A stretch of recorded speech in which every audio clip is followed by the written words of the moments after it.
Hello বন্ধুরা, welcome back to my channel. আজকে আমি আবার একটা নতুন রেসিপি নিয়ে চলে আসলাম। বেঙ্গলি রেসিপি একটা।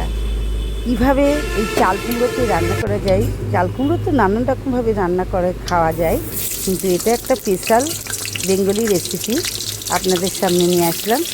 প্রথমে আমি ডুমো ডুমো করে আলু কেটে নিয়েছি, সেগুলোকে একটু ধুয়ে নিয়ে হালকা করে ভেজে তুলে নেব।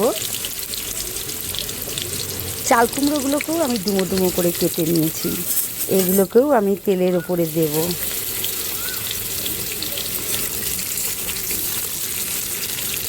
আলুটা ভালো করে একটু নাড়াচাড়া করব। হয়ে গেল আলু ভাজা। ওই তেলে শুকনো লঙ্কা, গোটা জিরে, গরম মশলা, গোটা গরম মশলা,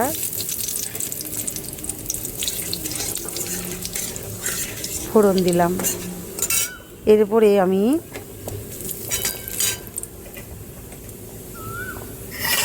একটু ভাজা ভাজা হয়ে গেলে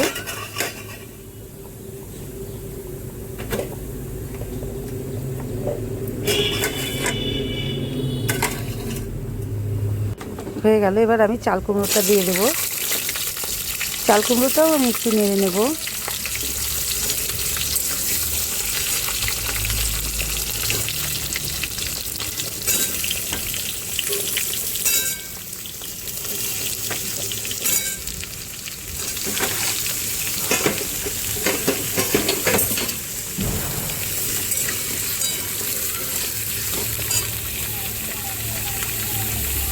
এদিকে আমি চিংড়ি মাছ নিয়ে নিয়েছি, সেটাকে নুন হলুদ মাখিয়ে নিয়ে আলাদা একটা কড়াতে ভেজে তুলে নেব।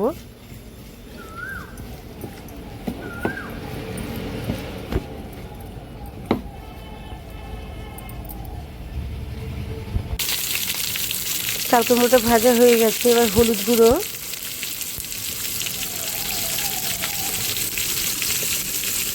জিরের গুঁড়ো,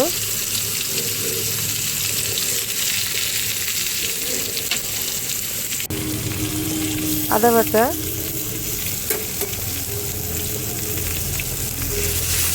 টমেটো পেস্ট,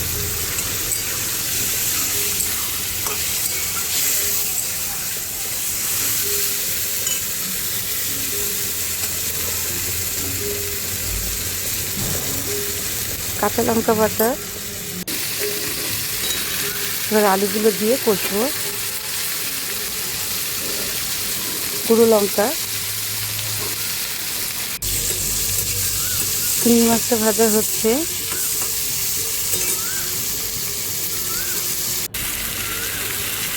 লবণ দিয়ে দিলাম।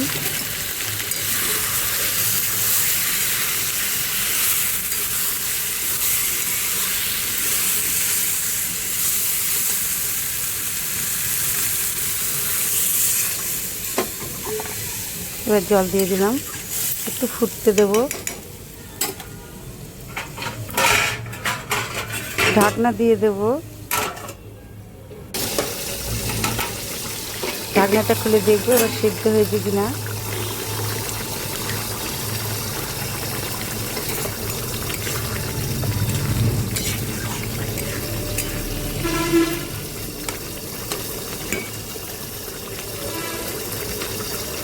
সেদ্ধ হয়ে গেছে আলু, আর মাছটাও দিয়ে দেবো।